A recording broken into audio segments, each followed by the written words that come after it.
Have you ever faced a challenge that seemed insurmountable? What would motivate you to keep pushing forward when things get tough? We're going to answer these questions and more when we have a conversation with an inspiring guest whose story is one of resilience, determination, and triumph over adversity. I'm your host, Michael Hurst. Welcome to One More Thing Before You Go.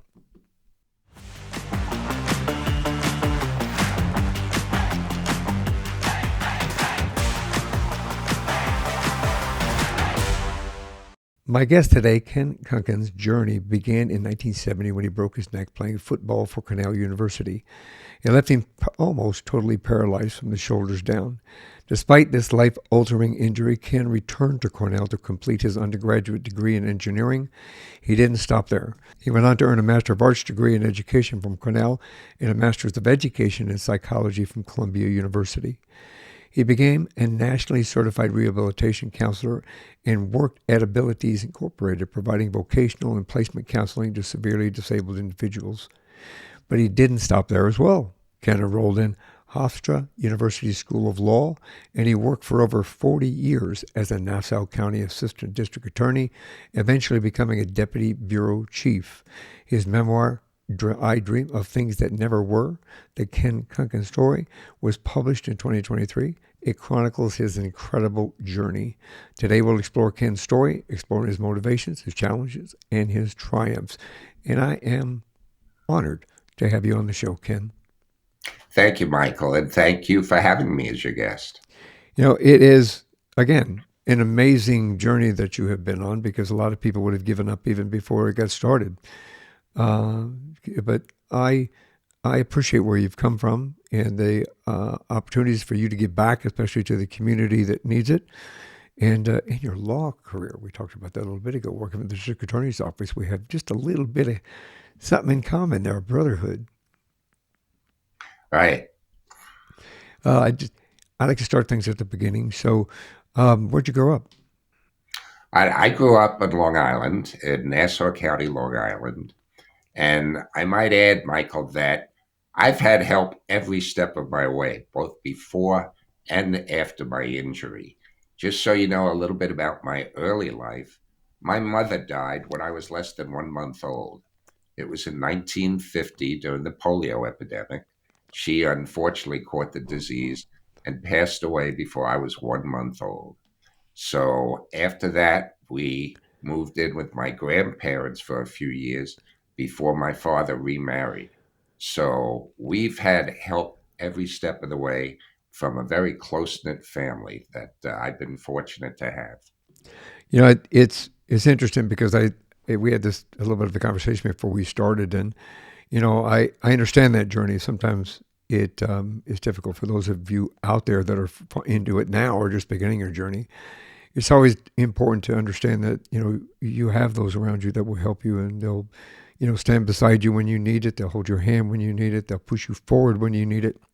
They'll pull you forward when you need it. You just sometimes have to be, just to look around, just to ask. And I'm happy that you had those individuals around you to bring you forward. I was very fortunate.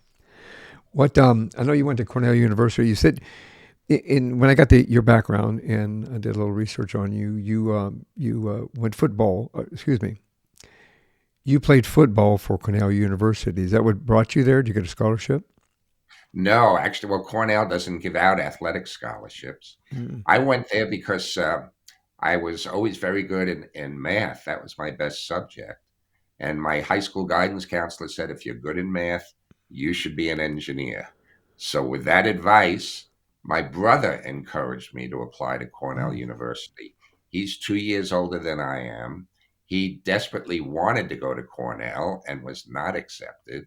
So he ended up going to the University of Vermont, where my father and mother both went. And at my brother's suggestion, I applied to Cornell, was admitted, and decided to go there. And I just might add, I was on Cornell's lightweight football team. Mm. They also had a second team that was in a special league. At the time, it was also called 150-pound football. And they were for some of the smaller players. And I was on that team. It's now called sprint football. Well, that's the first time I've heard that, actually. I played football in high school, but I guess it would be similar to when I went to high school. They had an A squad and a B squad. what they had. The A squad was they played all the time. Then the B squad we filled in, or if somebody got injured, then we popped in there, something like that. But it's great to have the opportunity for others to get in as well. So when you were playing football, how far into your university career did you get injured? All right, this was during my junior year. I was 20 years old. It happened in the fourth game of the season on a play that I normally wouldn't have even been in on. It happened on a kickoff. And during the first play of the game, one of our players got a concussion on the kickoff and obviously couldn't continue playing. So I was put in on that play to take his place. And we had just scored a touchdown. We were leading 16 to nothing at the time. It was still in the first quarter. And on the kickoff, I ran down the field, tackled the ball carrier. And when I did, I broke my neck and severely damaged my spinal cord. And I was instantly paralyzed.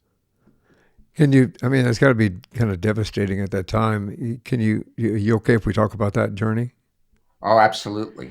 Can you tell us the moment you realized you were paralyzed? I mean, how did that make you feel? Well, it happened instantly. As soon as I hit the ball carrier, I felt like an electric shock shooting through my body. And suddenly I lost not only all movement, but I lost all sensation below my shoulders. So I couldn't feel anything below my shoulders. I didn't know what the problem was. I thought maybe I had pinched a nerve and in a few seconds I'd be back up on my feet. I had never even heard of a spinal cord injury before my injury. Before that, that I mean, that's got to be obviously once you realize what was happening. I'm sure that it's got to be devastating to even think about what's next.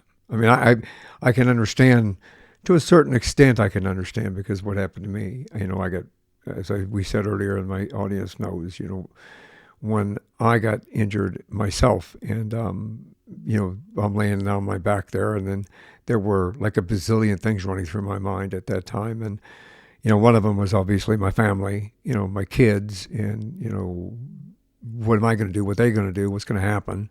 Kind of a thing. You know, what were your next steps? What happened? Well, what happened is, obviously they called for an ambulance. They put me on a stretcher, and when they were carrying me off the field, it felt as if they were just carrying my head off the field and leaving my body behind because I had no feeling below my shoulders at that point. Felt like I had just been decapitated. But I ended up obviously going to the hospital where my uniform was cut off, x rays were taken, and they saw that. My injury was so serious that particular hospital was not able to handle my situation. So I was put back in an ambulance and sent to a second hospital. I ended up spending the next 9 months and 20 days in various hospitals and rehabilitation centers.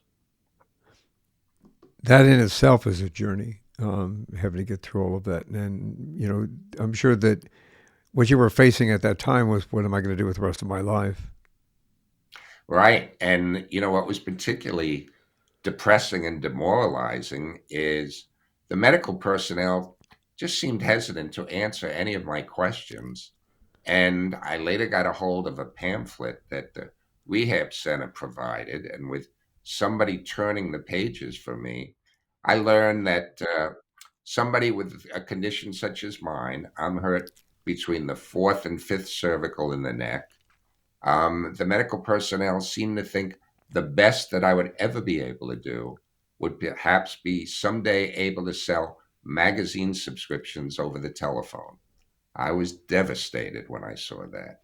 I mean, here I had been in my junior year studying engineering at one of the most prestigious engineering schools in the country. And now I was looking at a career, if I was lucky, it seemed like, to sell magazine subscriptions over the telephone.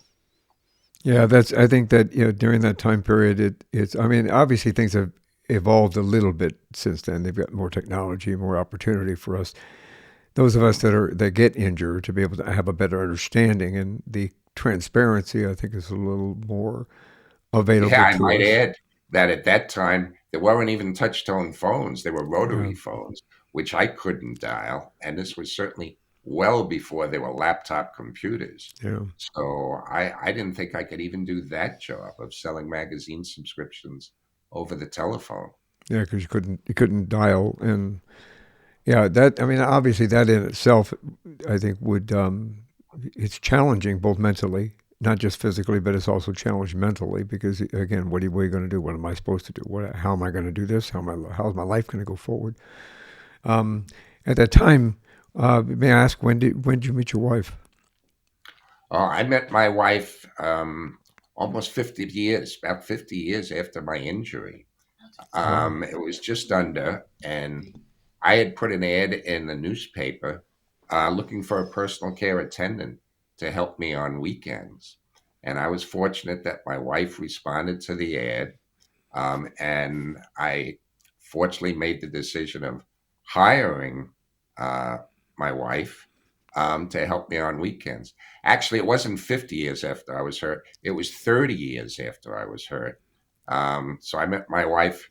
I got hurt in 1970. I met her in 1999. So I was hurt almost 30 years at that time Even when I met my before wife. that part. Wow. Right.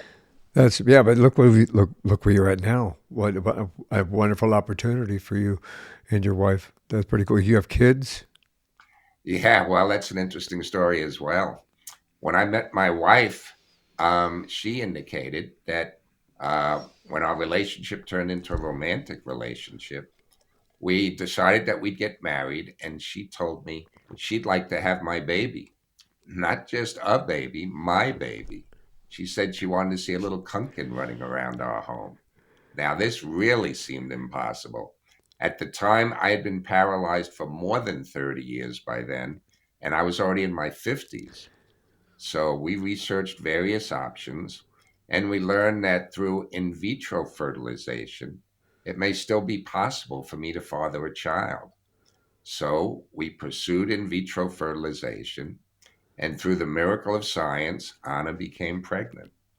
And it just about 20 years ago, on January 24th, 2005, I was present in the delivery room. Right? I was present in the delivery room when my wife Anna gave birth to triplets. We have three incredible sons, Joseph, James, and Timothy. They're now all sophomores at three separate colleges in upstate New York. That's amazing. Actually, congratulations. Well done. It brought tears to my eyes. What an Thank you. opportunity. So you were hoping for one, and you got two more bonuses. I thought it was a miracle that we'd even have one. And suddenly Yeah, we end up with triplets. I couldn't be happier. We've been so blessed. yeah, that's pretty cool. That's pretty cool. Actually, I think that the opportunity presented itself in such a unique way, and you hit the jackpot, Ken. We sure did. Yes, you did. Our boys are now 20 years old, doing great.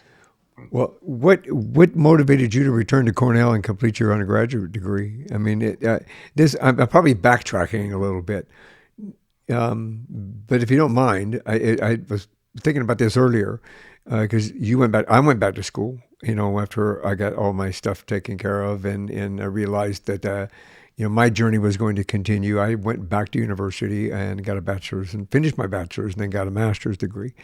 So what motivated you to return to Cornell and complete your undergraduate degree?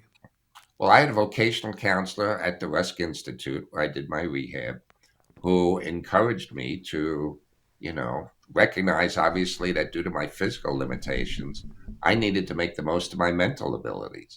So she encouraged me to go back to school. And in my mind, my attitude was I wanted to pick up my life right where it was at the time of my injury. I was trying to do my best not to let my injury interfere with anything that I thought I would have done had I not been injured. So that meant, of course, going back to the school I was attending, and that was Cornell. What I didn't really take fully into consideration was how inaccessible Cornell was at the time. I mean, I had the added misfortune of being injured about 20 years before the Americans with Disabilities Act took effect. So there was not one ramp or curb cut on the entire campus. And Cornell's on a very hilly terrain. Virtually every one of its buildings had steps. On my first day of class, I had to be either pulled up or bounced down close to 100 steps just to attend my first day. Holy smokes, that's that's crazy. But you persevered, obviously, and things got you a an undergraduate degree. Um, Right. Well, I had a lot of help from my personal care attendants and my fellow classmates. And of course, my family had been so supportive every step of the way. And they basically assured me, if need be, they'd act as my arms and legs to make sure I could do everything I wanted to do. And boy, it got to the point where I didn't want to disappoint them.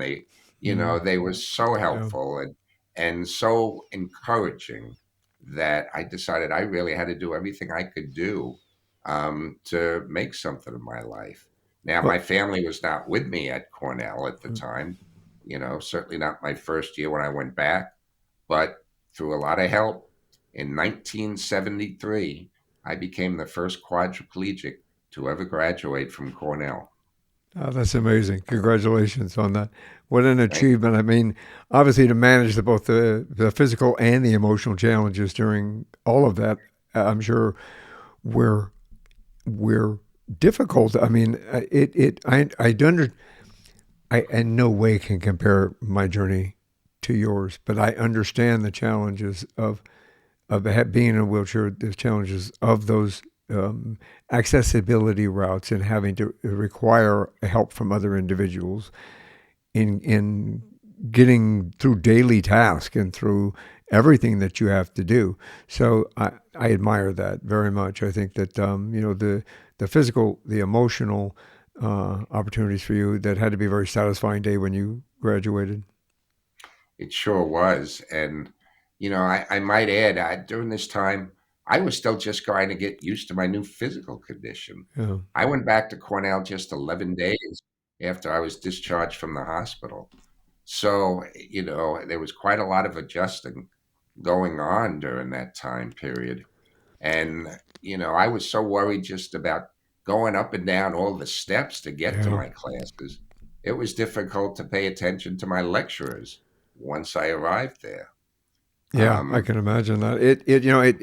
Those definitely they weren't built for individuals that have a disability in any form during that time. I'm sure that they've made changes since then for Very accessibility. much so. Yeah, I've been up there recently, and it looked like an entirely different campus. They had accessible buses running through the campus. They had an Everything. active disabled students office.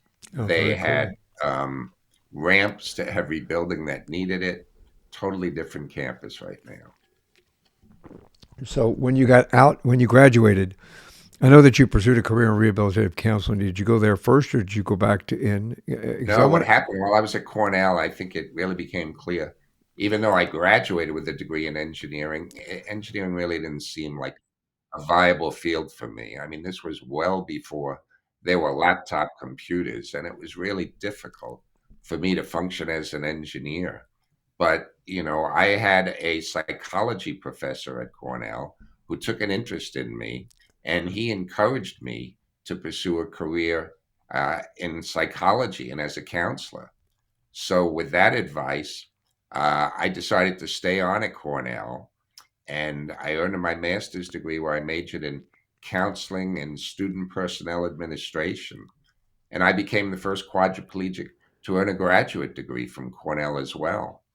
And then to increase my counseling credentials, I went to Columbia University, where I obtained my second master's degree. This one was in psychological counseling and rehabilitation.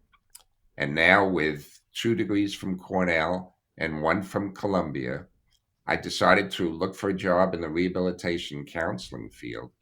And I felt fairly confident that I should be able to get a good job doing that type of work.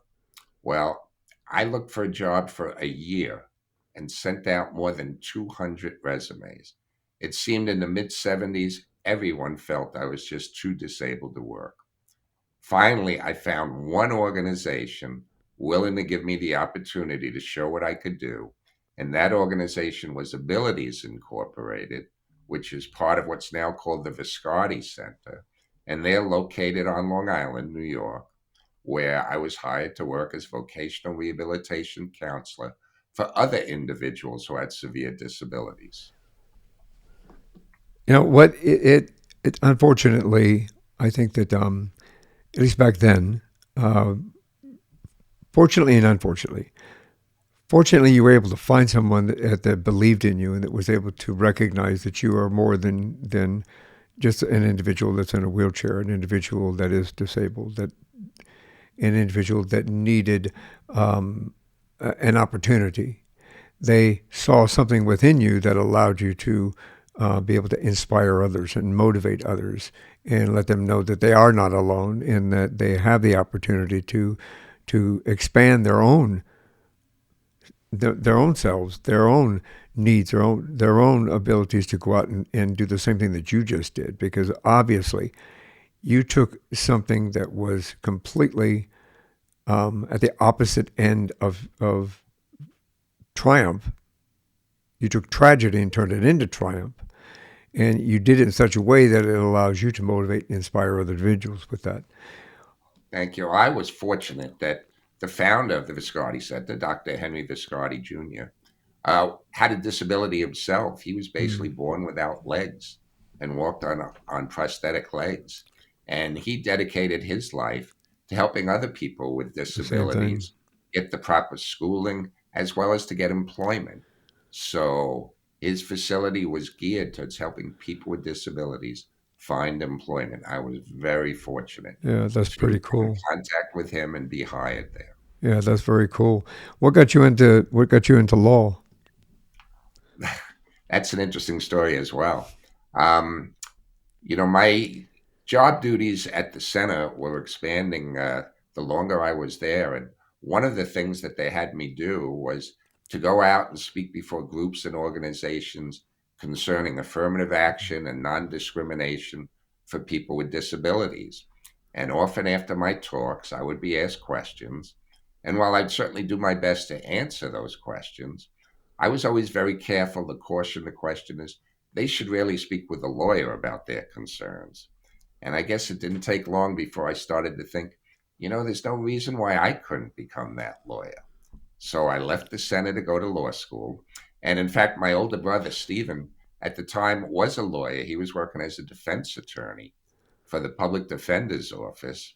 And while I was in law school, Steve suggested that I do an internship at the district attorney's office. And it was a great suggestion. And after my second year of law school, I did an internship at the district attorney's office. And not only did I enjoy the experience, I fell in love with the office and I found a new way that I could help people and serve the community as a whole. So when I graduated, I applied for a full time position with them. Very cool. Very cool. Now, the question always begs: your brother was a defense attorney, and you were prosecuting. On the prosecuting side of it, from the district attorney. Did you guys ever meet up? We saw each other in court a lot, but, we certainly made an agreement we would never have a trial against each other. And, it probably would have had the appearance of impropriety. So I always had somebody else in the office handle his cases. I know his I might cases. add that his wife was a judge. So here we Well, had a defense attorney, a DA, and a judge in the family. family affair. Family affair. Yeah, Right. I might do it just to dig my brother. I won, bro. Right. Yeah, that's kind of cool, actually. What kind of challenges did you come up with? Did you in the courtroom? But since you mentioned that you met up sometimes in the courthouse, do you have any challenges in the courtroom being a quadriplegic? Oh, goodness. Just about everything that I did there was a challenge. And let me start by telling you that I was able to complete law school in the standard 3 year time period. I passed the difficult New York State bar exam the first time that I took it. And I began my employment by participating in a very intensive 4 week training program where they taught us all aspects of trial techniques from a prosecutor's perspective. And I was so proud to go to court my first day, and I couldn't fit through the swinging doorways in the courtroom. Oh They no. were too narrow to allow me to get through with my electric wheelchair to the prosecutor's table. So you mentioned, did I face any challenges? Yeah. From day one, I was. from day My one. first assignment was to our traffic court bureau, which was located on the second floor of a neighboring building. And I was promoted after just 3 days because the elevator was broken and they didn't know when it would be fixed. In fact, my first day there, I had to have the judge help carry me in my wheelchair down the steps, which was so Wow. hard. But eventually, when I got to our district court bureau and I started doing trials, not long after I did it, which was real challenging just to get Yeah. into the courtroom, and I couldn't even approach the bench when I needed to. The judge usually had to come off the bench, oftentimes, to speak with me. Um, but when I started doing trials, I was told not long after that by a defense attorney that he was approached by some of the prisoners in the pens behind the courtroom who told them that I was a really tough ADA and they hoped they didn't get the guy in the wheelchair as their prosecutor. So Uh, I was fortunate, but I had to rely a lot on my memory. I did most yeah. of my work, most of my trial work through memory. I would deliver my That's summations. a task in itself. Yeah. Yeah, usually I didn't have any notes in front of me when I was doing my summations. Yeah, that's a task, and I mean, understanding. I've been in a court thousands of times during my career, and that's definitely a very, yeah, that in itself is a task. So well done, Ken. Yeah, that's pretty cool when you get a reputation like that from the bad guys. And yes, I don't want that guy. We don't want that guy. Right. Um, you have a particularly challenging case. Just I got to ask this, just because we have that connection, just a little bit. Do you have like a particularly challenging case you had to work on? Well, I had a lot of challenging cases over my career. I tried 76 trials, 65 of which were felonies.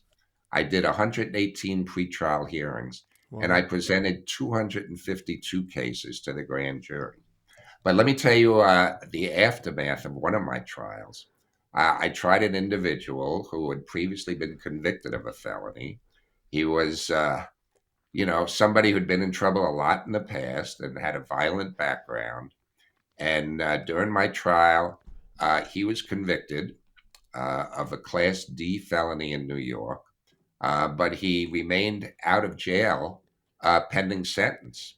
And when the sentence day came about, as I got in the elevator to take the elevator down to the courtroom, suddenly he got in the elevator with me.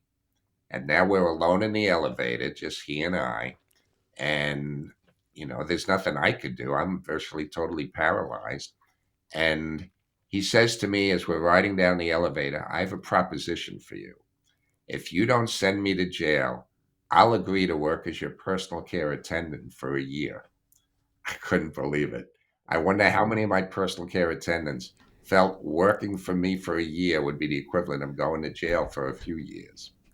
Well, fortunately, the elevator door opened right around then, and I politely turned down his request, went to the courtroom, and he was sentenced to 2 to 4 years upstate. The that's really interesting the way he tried to negotiate his own plea bargain with regard to, Yeah, hey, I'll take care of right, you. Yeah, for how long? right. Well, when you talk about challenges, I had a lot of health challenges as well because, I constantly was getting sick with bronchitis or other Yeah. respiratory infections or had problems with bed sores. And it was a challenge to be able to, maintain my caseload, keep up to date on the law and everything involved and, deal with my health issues as well. But I was fortunate. Mm. How did you become a bureau chief? Well, I was fortunate. I did a lot of trials, and I was promoted to our county court trial bureau before most of my colleagues. And there, the number of trials, pretrial hearings, and grand jury presentations I was doing each year were consistently among the highest in my bureau. So the district attorney, his name was Dennis Dillon at the time, was a very progressive, forward thinking district attorney who I might add based his hiring decision on my abilities rather than my disability. Which is And he admirable. saw and heard the work I was doing, and he promoted me a number of times until I became one of the deputy bureau chiefs of our county court trial bureau, where I was helping supervise more than 25 other assistant district attorneys. That's a far cry from sitting in front of a telephone selling magazine subscriptions. Absolutely. And if I might just tell you a little further, back in May of 1997, I went down to Washington, D.C., where I was admitted to practice law before the United States Supreme Court. And while I was sitting before all nine Supreme Court justices, I was struck by the irony that the next day in May, May 20th, I was asked to be one of the speakers at the Rusk Institute to help celebrate their 50th anniversary. Now, the Rusk Institute was the rehab facility I had been a patient at 26 years earlier. Wow. That was the facility that seemed to think the best I would ever be able to do would be to sell magazine subscriptions over the telephone. And here I was sitting before the United States Supreme Court, and I couldn't wait to go to Rusk the next day and tell Yeah. them about what I've been doing with my life. Yeah. It's like, yeah, here, let me phrase where I've just come from. I've just come from the Supreme Court. Yeah. Thank you very much. That's pretty cool, actually. I think that what an amazing journey in overcoming so many obstacles and continuing to motivate yourself in order to inspire and motivate others. And the fact that the mere fact that you were told that the best you could do was to sell magazine subscriptions, and it takes a lot to get you approved to go in front of the Supreme Court, United States Supreme Court, not just any Supreme Court, but the U.S. Supreme Court. So to go from that to that in itself is a lifetime achievement. That's amazing. On top of triplets, man, triplets, not just one, but triplets. Yeah, it's very cool. How do you Thank balance? I mean, you still working? I retired earlier, well, last year I retired full time work in 2016, but then I continued to work part time for the next 8 years. And last year, I actually retired full time and spent more time now working on my book and promoting the book that I wrote. Was it hard to balance your the career and being a husband and a father? It was difficult, but I fortunately have an incredible wife. Her name is Anna, and she is incredible to raise three triplets and take care of me at the same time and help me write my book and do everything else that she needed to do to, keep our household going. I was very fortunate. I might just add, I'd like to tell you how I came up with the title of my book. Absolutely. Um, Yeah. while I was still a patient in the rehab facility, I was invited to testify before a United States Health Subcommittee chaired by Senator Edward Kennedy. And 8 days after my testimony, Senator Kennedy sent me a glass paperweight in the mail that had an inscription on it that the senator said his late brother Robert Kennedy liked very much. And the words on that inscription have always been very meaningful to me. The inscription read, "Some men see things as they are and say why. I dream of things that never were and say why not." That's where I got the title of my book, I Dream of Things That Never Were, the Ken Kunkin Story. That's very cool, actually. It's what an amazing quote, and what an amazing thing to get that from a Kennedy. To be recognized for your accomplishments and what you've done. That's pretty slick. Had you ever thought about being an author before? Did that come about? Never, never in my wildest dreams, one of the reasons why I pursued a career in engineering, engineers, we were known for our math ability, not so much for our Yes, English you're ability. right. So the thought of Yeah. ever being a writer and a published author never occurred to me. But when I was first hurting in the rehab center, a friend of my aunt's thought that it would be good for me to help get over the severe depression I was in at the time, to talk about what I was going Yeah. through, and to be able to inform other individuals what it was like to have a spinal cord injury and go through rehab. So he suggested that I write a book and he would help me with it. And he used to come to the rehab center once a week while I was there. for me to talk to him, and he would take down dictation. And then I went back to school, so of course we stopped it, and then we'd start again and stop again. And this was more than 50 years ago. Wow. And, every so often I'd pick up the book and try and write a little more. And I tried to do it by a tape recorder, and I wasn't able to do that well. And eventually, after my triplets were born, my wife suggested that we really should sit down together when we had the opportunity and finish my book. So, when we had the spare time, which was not often, we would sit together and I would dictate to her and she would type on her laptop computer.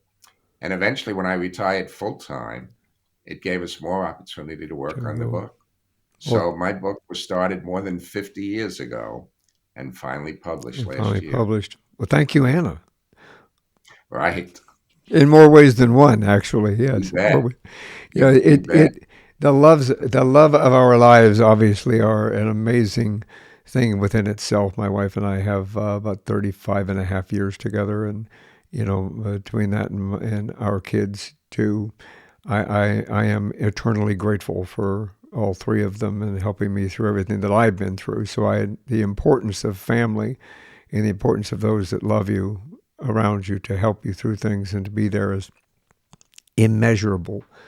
Can't put it into words of how much it means to people like us that need assistance and need help. And I'm grateful every day that my wife, because I still have issues where I can't do certain things, and my wife still gets me dressed and she still combs my hair and looks good too, doesn't it? See? Looks great. Yeah. So she could just mess it all up and then go, there you go. Right. But so yes, I'm grateful for that.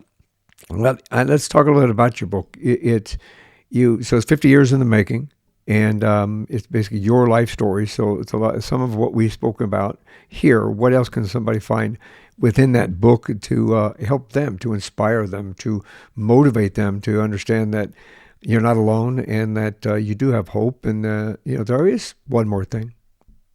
Thank you. Well, when I was first injured, I didn't know of any other role models that I could look to for hope or motivation or inspiration. They might have been out there at the time, but I just didn't know about them. And during the course of my life, following my injury, I was asked to speak at a number of different events and before a lot of different groups. And I was often told that what I've done with my life has inspired and motivated people to do more with their lives. So I was encouraged to actually write this book as a way of reaching more people, to hopefully inspire and motivate them to do more with their lives. And as a result, I decided to go into a lot of detail about what I went through, the highs and the lows, and say exactly what I went through and how depressed I was and how I was able to overcome that depression and do what I did. And in fact, one of my colleagues later got in touch with me and told me that he actually had a brother who had a disability similar to mine, and he was always hesitant to ask him any questions about his disability. His brother unfortunately died many years ago. And he said after reading my book, he learned an awful lot about what his brother must have gone through. And he felt it benefited him to know more about what it's like to have a disability such as mine. But I've been encouraged that not only a person with a disability will hopefully benefit by it, but family members of the person and caregivers of the person, as well as athletes. I've spoken before athletes and corporations and business leaders and uh, unions, employers. I've spoken before so many different groups who told me that they found it helpful, inspiring, and motivating to hear more about my story. And that's why I'm hoping that by writing my book, which is out also as a Kindle version and now out as an audio version, as an audio book, could reach more people. And particularly, I hope it reaches people in the medical profession to show them what it feels like to be a patient and be the recipient of medical care, and what you're thinking about at the time, and how the fact that the way they deal with you makes such an impression and such a difference in your life and how you feel on a day-to-day basis. I think it's an amazing opportunity for somebody to be able to be educated as well as inspired and motivated, because your journey in itself is something that you look at how many times you went back to school. Look at the accomplishments that you've been able to make in spite of. And the reality is, again, and this is, I know I keep repeating it, but from being told that all you can do is sell magazine subscriptions at home on the phone to sitting in front of the Supreme Court of the United States is something that is an outstanding, brilliant display of fortitude and perseverance, and being able to see the light at the end of the tunnel and to understand hope and joy and love, all in one encompassing circle. So I think everybody should take a look at this book. And you go, yeah, I'll put a link in the show notes to make sure. And if you're looking for it, you can go to www.kenkunkin.com, and you'll be able to find a little bit more about Ken, his journey, and how to get there, and how to buy the book, which I'm assuming is available on Amazon and Right, it is. other platforms. So yeah, I really appreciate what you've done in your journey, that you've come through, and those individuals that have been faced with what you were faced with, what I was faced with. I mean, I'm sure, again, my journey in no way compares to yours completely, but I did spend 4 years in a wheelchair and was supposed to be there for the rest of my life. You get depressed, you get angry, you get resentful, you get, there's a gamut of loss and despair and a multitude of emotional as well as physical things that run through our minds consistently, and your worth, your self-worth, your self-esteem, and so forth. And you've overcome all of that and shown individuals that you have the opportunity to move forward in life in spite of. And I Thank you for appreciate that. that. And I might add that, one of the things that helped me a lot was when I was finally given the opportunity to work at the Viscardi Center. I now had the opportunity to help others. And that did wonders for my feelings of self worth and self Yes. esteem and self confidence. And I was fortunate during my life to have a supportive family and friends Yeah. who's helped me. Their help has helped me every step of the way. And now it's so important to find and be able to do everything you can do to help others in their journey. And we all have a lot we can do to not only make our lives better, but the lives of those around us better as well. And that's so important. I agree with that. Ken, thank you very much for sharing your journey with me. Thank you for being here. Thank you for accomplishing what you have accomplished and what you've given back to the world. I'm grateful, and I know that there are thousands of others that are grateful as well. Thank you for your career in law as well. Um, Thank you, Michael. And thank you for giving me the opportunity to share my story. we're gonna share it worldwide, my friend. We're gonna share it worldwide. This is one more thing before you go, though. So before we go, do you have any words of wisdom you can share? Well, a few things. One, don't set limited expectations for people, because your expectations can have a profound effect on what others eventually accomplish. Because people's performance often rises and falls based upon what others expect of them. So it's so important to keep your expectations Mm. high. And in addition, I would like to say it's so important to participate. Don't just sit back on the sidelines waiting for something to happen. Good things come to you when you work for them. And it's only when you're actively involved that you have control over the outcome. And lastly, I'd like to say, just because something has not been done before doesn't mean you cannot do it now. Brilliant words of wisdom, Ken. Brilliant words of wisdom. Thank you for sharing those. And again, thank you very much to Anna, your wife, for being with you all this time and for connecting us. I'm grateful, Anna, for you bringing Ken to us. But Ken, thank you very much for being here. I would love to reach out to you later in this year, and we'll have another conversation. That would be great. I'd look forward to it, Michael. Thank you. Fantastic.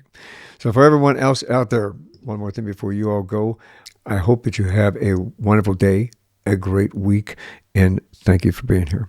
Thanks for listening to this episode of One More Thing Before You Go. Check out our website at beforeyougopodcast.com. You can find us as well as subscribe to the program and rate us on your favorite podcast listening platform.